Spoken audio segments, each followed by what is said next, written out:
kamroq urgan. Uyg'onish davrida dengizchilikni rivojlanishi chaqmoqni o'rganishga katta turtki berdi. Dengizda chaqmoq quruqlikka qaraganda ancha kuchli ko'ringan. Shuningdek, momaqaldiroq turli geografik kengliklarda bir xil taqsimlanmagani ham aynan shu davrda ma'lum bo'ldi. Dengizchilar yaqin atrofda chaqmoq chaqqanda kompas ignasi kuchli tebranib, kemani yo'nalishini buzishini ham kuzatishgan.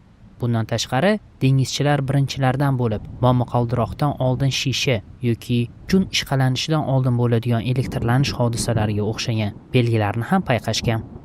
17-18 asrlarda tabiatshunoslik va fizikaning rivojlanishi chaqmoq bilan elektr o'rtasida bog'liqlik borligini ko'rsatdi.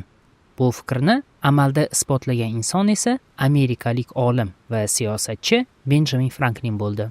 U chaqmoqning aslida elektr zaryadi ekanini taxmin qilgan va bu g'oyani tajriba orqali isbotlagan.